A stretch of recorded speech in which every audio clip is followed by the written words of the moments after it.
आप लोग मेरे एविएशन से रिलेटेड वीडियोस देखते हो, कभी मैं प्लेन दिखाता हूँ, कभी हेलीकॉप्टर। तो आज ये बाइक है जो एरोप्लेन इंडस्ट्री से रिलेट करती है, कहीं ना कहीं से इंस्पायर्ड है, एविएशन से इंस्पायर्ड है। और उसका नाम है F77 Mark II। और Mark II होता है स्पीड ऑफ साउंड। इस टाइप से इसका जो इग्निशन है वो दिखता है। इंस्ट्रूमेंट क्लस्टर यार काफ़ी क्रिस्प है, बट ये स्क्रीन एज टू एज होती तो और ज़्यादा मज़ा आ रहा था। ये जितने सारे इंडिकेटर्स है ना, ये अंदर होने चाहिए थे इसके। अच्छा, यहाँ पे अगर देख रहे हो ऊपर की तरफ, तो ये ओडो रीडिंग है। यहाँ पे टाइम आ रहा है, ये है दिस राइड कितनी चलाई है, मतलब ये आपका एक वो है रेंज कैलकुलेटर मान सकते हो।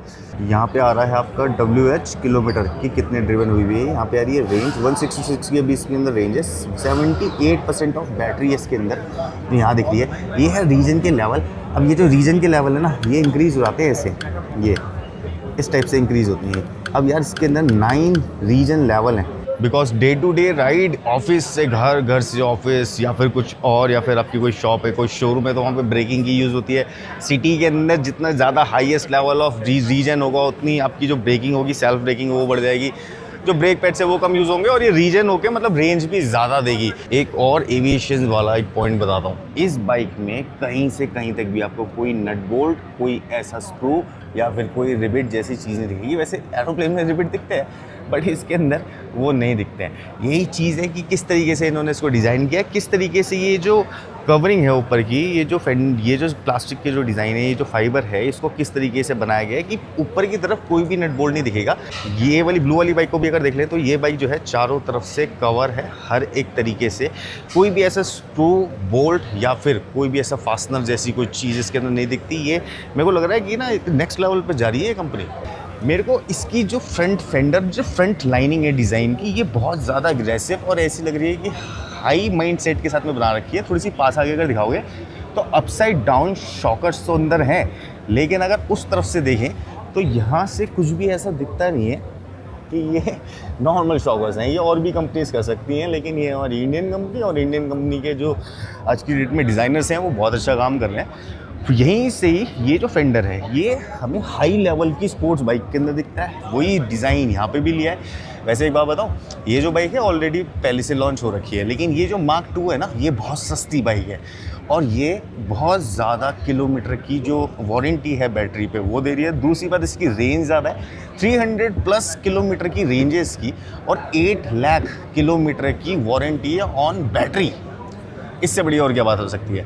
100 न्यूटन मीटर ऑफ टॉर्क ये जनरेट कर देती है अपने रेयर व्हील पे। बट जब रेयर व्हील पे 100 newton metre of torque generate कर रही है, तो मुझे ऐसा लगता है कि थोड़े से पैसे और ले लेने चाहिए थे।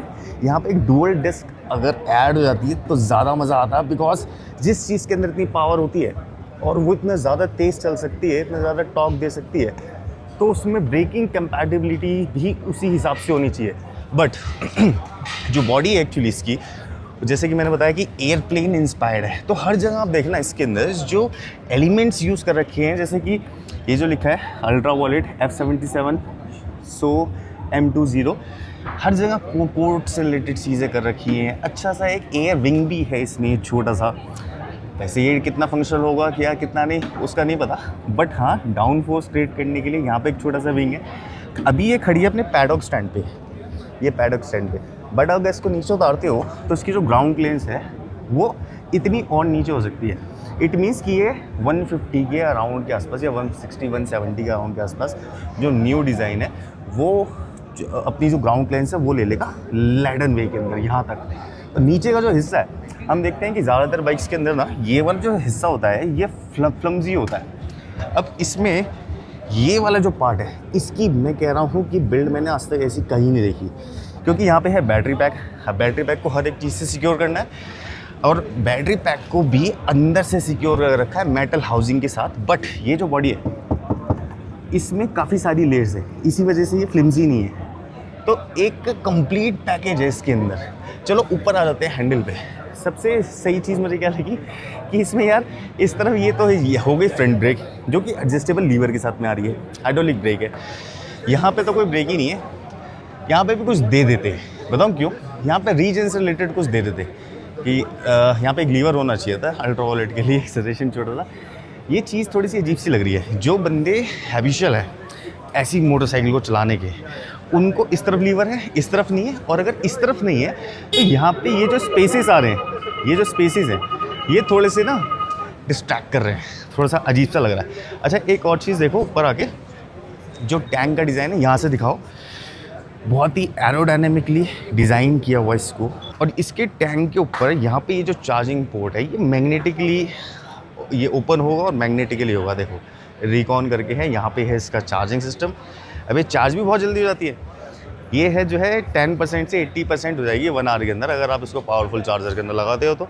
बट बिल्ड क्वालिटी, पास आके दोबारा से दिखाओ, मैं जो चीज़ दिखाना चाह रहा हूँ ये बिल्ड क्वालिटी, इसको बोलते हैं बिल्ड क्वालिटी। और ये अपनी इंडियन कंपनी ऐसा काम कर रही है, तो हमारी जो बाहर से अभी कंपनीज़ हैं वो भी ऐसा काम कर सकती हैं। बिल्ड क्वालिटी यार मैं कह रहा हूँ 90 आउट ऑफ 100 है इसकी।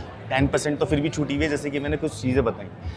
बट अब आती है सीट इसकी, तो सीट का ये जो डिज़ाइन है ये इनके ब्रांड का ही डिज़ाइन है। सीट बिल्कुल भी ऐसी नहीं है जैसे कि हम सोचते हैं कि एक टूरर मोटरसाइकिल होगी। ये जो सीट है ना एक सुपर स्पोर्ट्स मोटरसाइकिल जैसी सीट है। और सुपर स्पोर्ट्स जो मोटरसाइकिल्स होती हैं उनकी सीट कभी भी कंफर्टेबल तो होती नहीं। ये सीट होती है आपको ऐसे पैक करने के लिए, ऐसे अगर इस पर आप बैठेंगे तो बिल्कुल ये पैक हो जाने चाहिए जो आपके लेग्स हैं। तो ये चीज़ जो है सीट इसकी कुछ इस टाइप से डिज़ाइन है। और मैं एक बात बताता हूँ, इसके अंदर जो राइडिंग पोस्चर है, अब इन्होंने 2 चीज़ों का ख्याल रखा है। अब दो कैटेगरीज हैं मार्केट के अंदर। एक है जिसके अंदर आप फुल लीन करते हो ऐसे, दूसरा है जिसके अंदर आप स्ट्रेट फॉर्मेट में रहते हो जिसमें कि आपकी जो बैक है वो स्ट्रेट रहती है। बट इसके अंदर एक अर्बन डिज़ाइन लेके आए, जैसे कि इन्होंने क्या किया कि ये जो है फ्रंट, इसको रखा है ऐसी पोजीशन पे कि आपके पैर थोड़े से पीछे रहेंगे, बट हैंडल को ऐसी पोजीशन पे रखा है जो लगेगा नीचे से दिखाओगे तो टैंक के बराबर। बट यहाँ पे क्या है कि जब आप इसके ऊपर बैठोगे तो थोड़ी सी जो आपकी बैक है वो स्ट्रेट फॉर्मेट के अंदर रहेगी। लॉन्ग टर्म में भी अच्छा रह सकता है और ये आपको पेन भी नहीं देगा, जैसे कि हमारे यहाँ पे पेन हो जाता था या फिर रिस्ट के अंदर पेन हो जाता था जब प्रेशर ज़्यादा पड़ता था, तो वो चीज़ें इसके अंदर सॉल्व हो जाती हैं। अच्छा पिलियन सीट, अब ये पिलियन सीट पे कोई वैसा बंदा ही बैठ सकता है जो कि राइडिंग ऑलरेडी कर रहा हो, ठीक है। तो ये हो गया इसका पिलियन सीट। रही इस बाइक में ना काफ़ी सारे कलर्स और आए हैं, जैसे कि येलो, रेड, एक है येलो एंड ब्लैक, एक है ब्लैक एंड रेड, फिर एक स्टेल्थ कलर आया है, एक मेरे ये पीछे खड़ा हुआ जिसमें कि ये बूट है जिसके अंदर चार्जर लगा हो सकता है। ऐसे काफ़ी सारे कलर्स हैं, बट उन पे आएंगे बाद में। सबसे पहले है इसका ये रियर व्हील, पीछे डिस्क है, मोनोशॉक है। ये जो है इसका स्विंग आर्म, ये high quality of strength aluminium swing arm, वैसे ही सेम। अब अगर इसको इस वाले फ्रेम से दिखाया जाए तो डिस्क का जो साइज़ है फ्रंट में, जो मैं कह रहा था कि उस वक्त भी होना चाहिए उस तरफ, वो यहाँ पे देखिए कि डिस्क का साइज़ कितना बड़ा है। बेब्री के ब्रेक्स यूज़ किए हैं इसके अंदर, तो ये ब्रिम्बो ब्रेक्स ही होते हैं जो अफोर्डेबल बाइक्स के अंदर लगाए जाते हैं। फैंसी जैसे फीचर इसके अंदर, जब एक कॉम्बैट मोड पे है, जैसे कि मैंने इसका मोड चेंज किया था तो यहाँ पे ये अभी आपने देखा होगा कि ये फ्लैश कर रहे थे ऐसे ही। अब देखिए कि ये है चेन ड्रिवन, ये चेन ड्रिवन बाइक है और जो मोटर है वो इसकी सेंट्रल माउंटेड है, यहाँ पे इसकी मोटर है।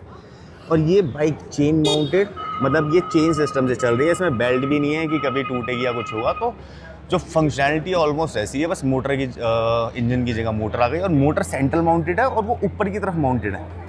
व्हील का साइज़ थोड़ा सा इंक्रीज़ हो सकता था बिकॉज ऑफ इसके अंदर 100 न्यूटन मीटर ऑफ टॉर्क है, वो भी रियल टॉर्क। अब ये जो F77 Mark II मशीन है ना, ये एविएशन से रिलेटेड बना रखी है, प्लेन ये वो जेट, तो उसका साउंड भी कुछ वैसा सही है। एक बार इसको मैं हल्का सा थ्रॉटल देता हूँ यहाँ से ब्रेक पकड़ के, ये तो जब ये चलेगी ऐसे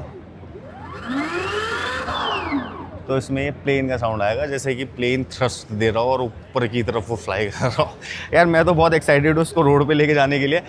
अब जब ये रोड पे आएगी और जब ये हमारे हाथों में आएगी तब इसका एक एक्चुअल ऐसा रिव्यू देंगे जो कि मज़ा आ जाएगा सबको इसको भगा के। और मेरे को इसका जो एक्चुअल साउंड जो आ रहा है वो पता है क्या है, वो चेन से और मोटर का जो रेयर जो स्पॉकेट है उसको मिक्स करने के बाद में क्रिएट हो रहा है। और हल्का सा मेरे को लग रहा है कि स्पीकर साउंड है इसके बीच में।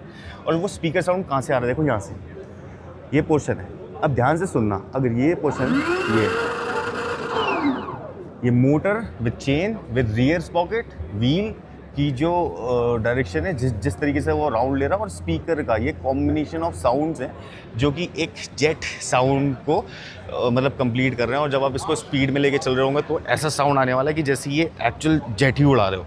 बट हाँ ये है कि इसकी जो रेंज है वो 299 वाले मॉडल में 200 प्लस है, और जो इसका हायर वेरिएंट है जिसकी मैं अभी आपको वीडियो दिखा रहा हूँ ये है रिकॉन वेरिएंट।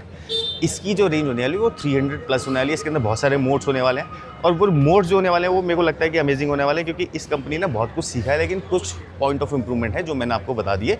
अब हम इस बाइक को कर रहे हैं बंद, और आप बताओ कि आपको ये जो बाइक है ये कैसी लगी, कमेंट करके ज़रूर बताना, और बताना कि हमारी जो इंडियन कंपनीज हैं इनको क्या क्या चीज़ें करनी चाहिए और इम्प्रूव।